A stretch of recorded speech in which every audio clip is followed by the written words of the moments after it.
Good evening, everybody, and welcome to another edition of the Sports Exchange. My name is Scott Morganroth, the Motor City Madmouth, and I am proud and delighted to have Dave Vilhauer on the program. And Dave is the author of a book called The Parent Trapped Within, A Guide to Sports Parenting. And Dave, glad to have you on the show tonight. Oh, Scott, thank you so much for having me. It's my pleasure. All right, well, we've got a book to talk about, and we're going to lead off with the fact that it is the one-year anniversary of your book. I think you mentioned earlier it was about 13 months. So go ahead and tell me what you've accomplished in that last 13 months. Well, it's been a really interesting 13 months, actually. And,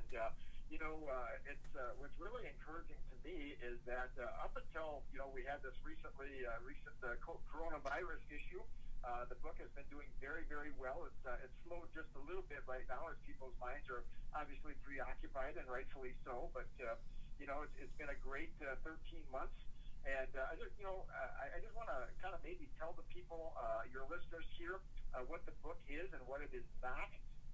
When people find out that I wrote a book about sports parenting, immediately they think that it's a parent bashing book, that I'm out there and just throwing people under the bus left and right. And while I could do that, there's enough material for that really would serve no purpose whatsoever. So this is not a parent trashing book at all. What this book is kind of a guide for people who are sports parents. And really, actually, it's got material for everybody: coaches, officials, athletes, common spectators, and of course, parents as well. And the book basically identifies the problem, examines how we got there, and then provides some common sense solutions about what we can do about it. And I just finished being a parent of an athlete myself, so there's a lot of examples of things that I've come across. I'm also a 40-year member of the media, 36 in print, and also 4 in broadcast. I've seen a lot of stuff through the years, and so the book obviously entails a lot of examples with that as well. And it's basically just designed to get people to stop and think a little bit and to keep things in perspective when they're at these games and or athletic events. And I've had people say, okay, tell me what your book is about in about 3 sentences or less. And it's real easy for me to do that. And basically, the gist of the book is the parent can never want it worse than the athlete. If that is what is happening, then one of two things is at play. The parent is either overly invested in their son or daughter's athletic endeavors, or the athlete is not invested enough. And it's been my experience where if the athlete is lifting weights and they're putting in time in the off season and they're going through all the workouts and all of that, chances are they're invested. So then that brings us to the other point where the parent is overly invested, and it doesn't work that way. The parent can never want it worse than the athlete. And so the book basically examines a lot of things. It examines things like social media, sports specialization, all kinds of things that we're dealing with that, quite frankly, weren't even around when I was growing up. And so, it's not a long read. This book is not War and Peace. Okay, it's about 170 pages. It's a very easy read. It's designed for people in today's world because not many people will sit down and read a book anymore. We are so preoccupied, our attention spans are so short, so that this book, basically, I've had people tell me they sat down to read the book just to get started, and the next thing you know, about 4 or 5 hours later, they finished it, couldn't put it down. So to me, that's really the goal here. It really wouldn't serve any purpose if I wrote a book and nobody took the time to read it. It's kind of like the old adage, if a tree falls in a forest and nobody hears it, does it make a noise? Well, if a person writes a book and nobody reads it, does it really make any difference? So the goal is to get people to read the book, and if they read it and it can impact them in a positive way, then mission accomplished. Very good. So tell me what the public response has been on this book, Dave. I've been really blessed. It's been very, very favorable. I've had people that have told me, wow, I wish I would have read this book 20 years ago. I've had people tell me that they've read the book and it's actually impacted them. Instead of doing or saying something that they did before, they now say something different to their son or daughter. I had a music educator that told me that she read the book and said, I know it says sports parenting, but the same rules apply to music. So really, these parenting principles here are not just sports specific. I mean, they're for general, not extracurricular purposes. And while the book is basically filled with Midwest examples from South Dakota, really the same parenting principles apply from Florida to California. I've had people say, "Man, I can relate to that. The names are different, the gym is different, but I went through the same thing in my state." So that's really the whole goal of the book, is that these are universal messages here that are in the book. And so again, I've had Hall of Fame coaches tell me that they've actually underlined passages in the book. I've had some of the winningest coaches in South Dakota history that have come over and read the book, and they come over and say, "You know what? You're spot on. You're exactly right on this point. I can really relate to this." So again, I've been very blessed. People have been very supportive of the book. I really can't ask for anything more. All right, I'm going to bring up a couple high-profile parents. One, LeVar Ball, certainly was very, I'm sure he's probably at the top of the list. And, of course, the Williams sisters had a very active, their parents were very involved, too. I don't think the Williams sisters, it was overly that bad. But LeVar Ball, I'm glad he's off of every public platform on the planet. I hate to bring it up, but I think it's pertinent to this conversation, which is why I'm even bringing the guy up. So, when you see these types of parents, the Williams sisters and LeVar Ball, what enters your mind about these types of parents? Well, what enters my mind is that they are taking away the spotlight from their son or daughter when they're the athletes are the ones that deserve the attention. Now, did it get started with the parents? Did the parents train those athletes? Absolutely. Are they invested? Absolutely. But at the end of the day, if Serena Williams didn't have that drive from within, if the Ball brothers didn't have that drive, it would never work, okay? The parent can't sit there in the stands and will their son or daughter to victory. It has to come from the person that's actually competing. And so while they have had some influence on it, and in some you could make the argument over-the-top influence, at the end of the day, it's still the competitors who are making the plays. They're the ones that are executing, and at the end of the day, they're the ones that deserve the attention and not the mom or dad. I got to tell you, Dave, when I was growing up as a kid, I played baseball under my father for 5 years and 1 year basketball. And when I played with my father, he was such a great coach that we never had a losing season. In fact, I'll even take it a step further, okay? And that in 1973, we ended up going 21-0, winning the city championship, and then we went to the finals a level higher. And he was just an outstanding coach at pre-fundamentals and always depended on practice. Now, I'm sure there's a lot of great parents that are vested in their kids, but I have to tell you on the air, my father, in my opinion, was unbelievable. He didn't push me to get involved, but he was there to support. Of course, it didn't hurt that he had a sporting goods store either, so we could get a lot of our equipment, but he was truly one of the best coaches that I've ever seen. My little bias probably a little bit, but he won. What he probably did was he motivated those athletes, okay, yourself included, to go out there and play up to their potential. He probably put you in a position where you could succeed, okay? But I guarantee you, whatever the sport it was, he wasn't out there making the free throw, hitting the home run, or whatever. He could show you how to do that. He could develop your skills. But at the end of the day, your group of players had to go out and execute that. A coach can only take you so far. Well, I got to tell you a funny story. The first 2 years, I have to admit, I was useless in the outfield. But thankfully, I took advantage of an opportunity where we had no catchers that showed up. And I was, he once said, "Who wants to be catcher?" And my hand went up so hard, and I was so loud, not that anybody would ever be surprised at that. he said, "Yeah, go ahead, do it." And all of a sudden, I became good at it. And when the guy wanted to come back for his job, he never got it, and I kept it the whole way. And I played the position for the next 3 years and did real well, because I think what happened at the time with me being an outfielder, you're not as much concentrated out in the outfield, but boy, when you're a catcher, you're involved in every single pitch, and you take a beating behind the plate. And you know what? My father gave me the opportunity to find a niche behind the plate.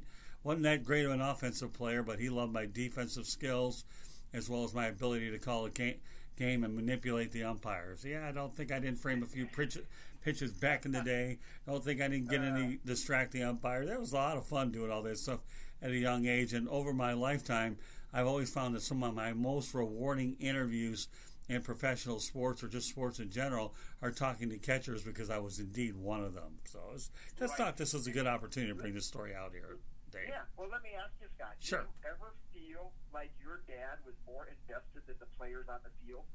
You know what? My dad, there's some guys that I'm friends with on Facebook, and they still call him Coach. They do, right, because he was that good. I think there was mutual vesting on both sides. He had a system. He pushed everybody hard. But again, you're only talking about young kids, anywhere between the ages of 8 and 13. So I think he did a fantastic job. So do I think it was more invested? I think it was a combination of both. Well, and that's fine. But at the end of the day, okay, the coach or the people in the stands should not want it worse than the players. Okay, mutual investment maybe, but they can't want it worse. Let me give you an example. Sure. I talked to a coach once, and the coach told me, he said, a big thing, a big part of what I do is gaining the players' trust and getting them to believe that what we're going to do will work. He said, I can have a great game plan, and if they don't think it's going to work, guess what's going to happen? It's not going to work. I can have a marginal game plan, but if I can convince them that it'll work and they buy in, guess what? It's going to work. Oh, no doubt about it. The coach sets the tone, but the players still have to execute, okay? And that's where the investment comes in. And if the coach is hollering and screaming and the kids really don't care, guess what? They're not going to win, okay? I don't care how much that coach is invested. If the players aren't, it's not going to work, okay? So the participants are the ones that really have to be invested. And when you take it a step further and you see mom and dad in the stands screaming and hollering, that's not going to make the player play any better, okay? Right. And if the player's totally invested, you can't ask for more than that. If they're not hollering and screaming in the stands and mom and dad want it really bad, not going to work. Oh, I agree. Yeah, you got to buy into it, and you can't put too much pressure on the kid, but you have to have enough pressure on there in an effort to go ahead and get them to produce to the best of their abilities. Again, you're talking young kids. Yeah, right. Again, you have to produce maximum effort, but at the end of the day, if you're giving your absolute best, not everybody's going to win. Okay, and we've gotten to a point in our society where it's win at all costs, and if you don't win, you're a failure. That cannot be your measure of success, because guess what? 90% of the teams lose their last game. So if that's going to be your measure of success, then 90% of the people that are playing are failures. Okay, right? It simply cannot be your measure. Okay, everybody plays to win. I get it, but at the end of the day, you've got to put forth maximum effort, and if you do your best, that's all you can ask for. That's absolutely all you can ask for. We're all blessed differently. We have different skill sets. Some people are faster, stronger, whatever the case may be. And so you give your best, and you can live with that. Sometimes you win, sometimes you don't. But again, you just can't have winning as your definition of success, because if that's it, most people are going to come way short of that. There's an example in the book. There's a coach not too far from here, from about 25 miles from Aberdeen, and he has built an absolute dynasty in track and field and cross country. Very small community, and he has won state championship after state championship. But I asked him one year about prior to a state track and field meet, how many individual state championships you can win and things like that. And you know what he told me? What's he that? said, we don't talk about winning. He said, I think you set up a kid for failure if that's all you ever talk about is winning. We talk about effort, we talk about improvement, we talk about being a good teammate, and the rest takes care of itself. Well, again, built a dynasty and doesn't even talk about winning. I've got to tell you something. The one thing that's really been enjoyable about being in sports media for the better part of 40 years is I've had a chance to talk to coaches both in college, high school, and at the pro level. And you can't sit here and say, and you're not, okay, that I haven't picked their brains of how they motivate players and so forth. I think that's great because you always want to pick their brains because a lot of the lessons that you learn in the sports world, you can take them on to life lessons. I'll give you a few that stand out. I remember, ever heard of Larry Bird? Okay. I had an opportunity to work with him one time. I picked his brain after, his beat writers were gone. It was really nice. Chuck Daly was another guy. Howard Schnellenberger, Florida Atlantic, just to name a few. Don Shula, I would have to bring him up. Wayne Fonts, and the list goes on and on. Anytime you can get the feeling of how these guys are able to interact, you can definitely see where the lessons that you're teaching these people early on certainly convey at a much higher level, without a doubt. Oh, and again, you look at the people like Gino Ariema, okay? All he does is win games, okay? What do? They pay attention to detail, okay? Execute, fundamentally sound. Little things are big things, okay? If you do the little things, the big things will take care of themselves, okay? The most successful coaches are the ones that are detail-oriented. They put their athletes in a position to succeed, and then they just let them go out and execute, Sure, you can draw plays and stuff, but if you've got to sit there and waste your time on getting them to play hard, chances are it's not going to work. Well, I got to tell you another guy that I forgot to mention, I'm glad he came to mind, is former FAU coach Mike Jarvis. And Mike Jarvis has a book out there as well about leadership. You should check that out. And Mike's been a really good friend of mine for many, many years. So I'm glad I had an opportunity to think about him. But everything you're saying makes a whole lot of sense. It really did. So let's talk about the practical lessons that we can use right now without sports. Yeah, and I tell you what, we live in a very hurting world right now, and, thoughts and prayers go out to everybody who's been affected by this COVID-19 situation, and, it really puts sports into perspective, and, there's some examples in the book that I think are really relevant to the times in which we're living, one of which probably is right at the top would be leadership. We just talked a little bit about leadership and setting the tone as a coach, and that really carries over to whether it's government, whether it's schools, whether it's business, whatever. And right now, we live in a time where there's just major decisions being made by the hour, really, and the leaders really set the tone. And if you have a leader that exudes confidence and doesn't panic when things are not going well, chances are the people will listen and will fall in behind him or her. If you've got a leader that panics and the sky is falling, then guess what? Chances are the matters will get much, much worse before they get better. That's why, some of these people in sports, like in football, for instance, the quarterback is such a crucial position on the field. When you've got a Peyton Manning, and you've got a Patrick Mahomes, and, it's less than 2 minutes to go, and the clock is ticking, and they got to drive down for the winning touchdown. The successful quarterbacks, they don't panic.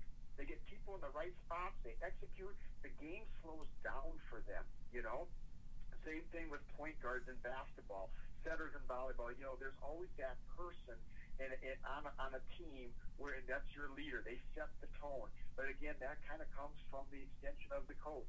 If the coach is in control and poised and believes in his athletes or her athletes, chances are they're going to be pretty successful. But right now we live in a time where without sports, leadership is absolutely so crucial at every level, whether it be national, regional, local, whatever. And I just can't overemphasize how important strong leadership is during this difficult time. The other thing that I think will resonate maybe with some of your listeners is that, I talk about, keeping things in perspective.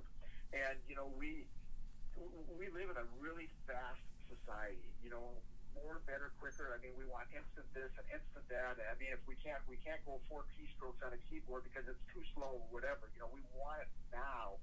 Well, we live in a day and age right now where we're being denied access to a lot of stuff, and rightfully so. I mean, and sports being one of those. And it kind of puts things in perspective of how maybe we took some things for granted before. In South Dakota, our state tournaments were postponed because of this coronavirus.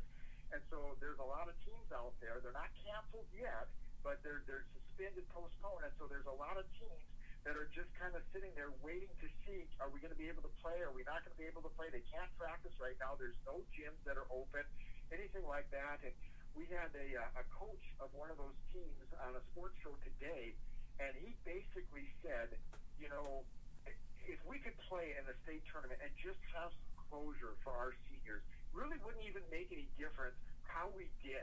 But if we could just go out and compete, and so they could have that last game, no matter how it turns out, so that they could have that sense of closure. Because right now they don't have that. There wasn't that, final moment of high school athletics, that talk with the coach, or, whether they won the state tournament or didn't win it or whatever. They just don't know. And I think that's what a lot of athletes right now are grappling with, whether it be high school or college or, to a certain extent, pros. There's no games taking place, and there's just this void right now. And so, again, when we do get back to some sort of semblance of normalcy, I really hope that people will take a step back and say, man, it just feels good to be playing, We need to keep things in perspective. Sports is not life and death. Sometimes we try to make it out to be that, but it isn't that. And if anything, I'm hoping that what we're dealing with right now will really drive that point home once we do get back to the resumption of competition. Yeah, there's definitely an epidemic there for all the wrong reasons. I should point out another coach that I had the good fortune of covering. His name is Rick Carlisle, former Detroit Pistons coach, and he's with the Dallas Mavericks. One thing when you're a writer, you have a chance to sit at courtside. You can observe the demeanor of these guys. And one thing I loved about Rick, and every coach blows a gasket every now and then. Every time I saw him, he didn't. But I loved his calm demeanor, where he had a poker face, where he's always thinking on the fly. And when you're very calm on the sidelines and you have such a great poker face, I picked that up. And another one I love is Doug Collins, most intense guy on the planet. And I'm bringing these names out there because they all have different leadership styles, and they all work in their own way. But Rick, in his own way, to me, very calm, cool, collective. I'm sure over the years he probably blows his gasket a little bit more, but not for the most part a lot.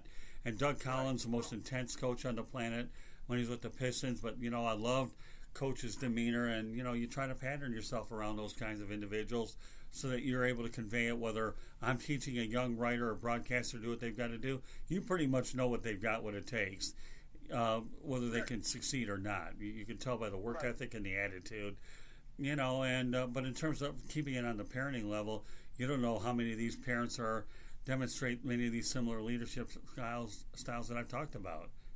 Right. Well, you bring up an interesting point, Scott. When I mentioned this in the book, there are different types of leadership styles, and they work. Whether you're a Bobby Knight or a John Gruden or somebody like that, and screaming and hollering, or whether you're a John Wooden or a Bill Belichick, more calm and laid back. Right. All of those guys have been very successful. So again, the different styles do work, no question about it. The best thing, but when you look at those people that I just mentioned, okay, number one, really passionate about what they're doing, okay, and that rubs off, okay. If players can see how passionate you are about what you're doing and how much you care and how much you care about them, okay, it all comes back to relationships, then they're going to respond. I cannot overemphasize how important relationships are, okay. At the very foundation, it's all about people, okay? It has to be about people. You have to care about the people that you're with. If it's not about that, it's never going to work, okay? It can't be about your record. It can't be about a state championship. It's got to be about people first and foremost, and then you build on top of that. Yeah, I had the good fortune of meeting John Wooden many years ago when I was in L.A. covering a game at Poly Pavilion, and the Bruins at that time were taking on the Georgia Bulldogs. I actually carry the Pyramids of Success with me And I like to Sure. go back on it, and I have a lot of UCLA ties too. So yeah, I mean John Wooden to me. Never met Bobby Knight, but I've met a lot of good people through the years. But John Wooden to me is the greatest interview I think I've ever had because I learned so much. And I one of these days I would love to be able to put it on a DVD, CD, or whatever, and go over it. But the fact that, and I wish they had camera phones then, I would have gotten one with Coach. But the memories are awfully good. Then again, how many of us are saying that anyhow? Yeah, I also had the good fortune of interviewing John Wooden, and what a wonderful man. And the fact that people are still using that pyramid of success to this day just goes to show you how profound that is. You know, I mean, still relevant after all these years, and it's still very. I mean, you can apply it to so many different situations, and just a fantastic person. Cared about his players, cared about the team, and again played it the right way. And the fact that he had just so many principles that are so relevant in this day and age, just that goes.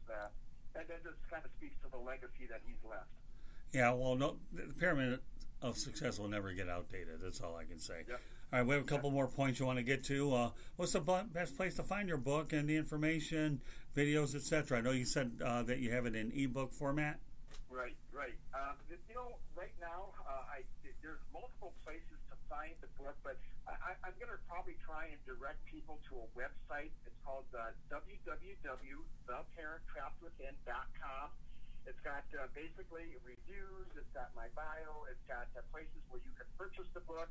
It's got there's a clip on there, a short little clip from a TV show that was done where they included a segment on my book. Very well done. It's about 4 minutes long. There's also a clip on there where I did a public forum. I spoke at a university in South Dakota where I was the keynote speaker, and then we had a roundtable discussion with several coaches and an athletic director. That you can find that on there as well. So it's really kind of a catch-all for the book. People can get it on Amazon. Now I understand that Amazon shipping and that sort of thing might be a little slow with what's going on. People can, might be the easiest for your listeners to just contact me. I'm on Twitter at Dave Vilhauer. I'm on Facebook. People can just direct message me. I can hook them up with a book. They send it out right away. Again, it's not a long, hard read. It's something that people can just kind of sink their teeth into and read it. And it's not complicated. You don't have to bang your head against the wall going, I don't get it. What's he trying to say? It's all right there. A lot of real life examples. So I think that the best way for your listeners to connect is to go to that website. My Twitter handle's there, my Facebook handle's there, all of that is there, and that's probably the easiest way to find it. All right, let's talk about your future plans for speaking and book promotion, Dave. Yeah, well, my goal is to really get out and get in front of parents as much as possible and to kind of share some of the thoughts that I have and just kind of enlighten them. I understand the times, so we're going to have to wait until things get back to normal here a little bit. I've had multiple schools contact me and say, hey, we'd love to have you come in, speak to our back-to-school parents function, that sort of thing. So I've got some book signings that I'd like to get to, but with our new rules now, with less than 10 people and social distancing of 6 feet and all of that, we're going to have to kind of table some of those things here for the short term. But again, not that I have all the answers, but I've really learned in writing the book just how valuable some of this stuff is. I mean, I wish I would have known some of the things that I do now before I wrote the book. I think I could have been a better sports parent than I was. I'm very transparent in the book. I just kind of let my guard down and let people know, hey, here's some things to watch out for. And, Scott, I've always believed, and I still do, that there are so many life lessons involved in athletics for the participants, whether it be self-discipline or motivation or teamwork or chemistry or all that sort of stuff. What I failed to realize until I wrote the book is that there are so many life lessons for the parents of the athletes as well. And you really have to value the journey as much as the results. I'm done. I can't go back and relive those days. My my children have graduated, and I can't go back to being a sports parent anymore. And I knew that, and I appreciated that. But there's a sunset clause to this. You're not going to be a sports parent forever, and so you really have to really value all of that, all of the little benchmarks along the way, and enjoy those, because there's going to come a time where you can't go and sit in the stands and cheer on your son or daughter anymore because they're done playing. And so, that's one of the things that I hope people understand, that, there's this window of opportunity that's not going to stay open forever. So just try and take advantage of it as best you can. Hey, listen, David, if you really feel like you left a point or two out, just write a revised version. That's what everybody's doing anyways these days, so what? I'll give you all the airtime you can. I don't care. Just send me a copy of the revised one. It's interesting that you say that, Scott, because I can't tell you how many times people have come up to me and said, "Hey, when are you gonna write your next book?" I actually had a person that was at a game who read the book and said, "My goal is not to be in your next book." So they're kind of already starting to police themselves. They've read the book. They kind of know some of the points now, and so that's really encouraging to me. And I don't know, for sure. I wouldn't be opposed to writing another book. But right now, my energy is channeled into this book. I think it's still got a lot of potential, even though it's been out for a year. This book, I had somebody tell me this book might be more relevant 10 years from now than it is today. So again, I don't think there's a shelf life to this. I think these principles are something that we can use going forward for many, many years. And so I just want to try and get the word out the best I can. And by you having me on your show here, I really appreciate that. You have no idea what that means to me. And again, if you're listening down in the Florida area, southeast part of the country, please look into the book. I've got books, I think, in like 22 different states or something like that at last count. And I'd love to have you give it a read and let me know what you think. Well, I mean, let's face the reality. I'm still working on my first book, wondering when I'll get around to the first page. But I still think there's a book to be written on my behalf. Did you have it published, or did you self-publish it? You know what? I self-published it. I was a sports writer for 36 years. I've got friends in the profession that helped me out, that edited things and that sort of thing. And I really wanted to. I thought this book was so relevant for the time in which we live, and I wanted to get it out right away. And so I self-published it, and it's got a foreword from Buster Olney. Wow. People who relate to Buster. It's got reviews from an assistant executive director from the South Florida High School Activity Association, from Holly Hoffman, who is a nationally known speaker, Eddie Tamanis from USA Today. It also has a review from Dave Vilhauer, who you know well, because he's the president of the National Sports Media Association. So, again, I've been so blessed to have so many knowledgeable people who have supported the book and have given some credence to it and really helped to promote it. And again, I just couldn't ask for anything more. So, who are you a sports writer for? I was a sports writer for the Aberdeen American News for almost 36 years. Wow. And now I'm a news and sports information director for Hub City Radio in Aberdeen, going on my 4th year. Well, I'll tell you what. Finishing my 4th year. My wife, Candy, and I are looking forward to getting up there probably when it's a little bit warmer, and we'd love to be able to hang out in Aberdeen with you for sure. Folks, you're listening to the Sports Exchange here on the South Florida Tribune Broadcasting Network. If you want to follow the Sports Exchange, you can go to www.southfloridatribune.com. You can follow us at Tribune South, as well as Facebook and Instagram. Any closing thoughts, Dave? Well, in the times in which we live, I just want to reiterate: hang in there. This will pass. We're going through some turbulent times here, but don't panic. Look out for your neighbor. Look out for your loved ones. Spend some time with your family members, and we'll all get through this together. All right. Once again, our guest tonight is Dave Vilhauer, and he's the author of the book, The Parent Trapped Within, A Guide to Sports Parenting. Dave, I can't tell you how much of a joy and pleasure it's been on the show, and I look forward to bringing you on sometime down the road. Okay, Dave? My pleasure, Scott. Always fun chatting with you, and again, thank you so much. My pleasure, Dave. Thank you. Have a good night. You too. Thank you.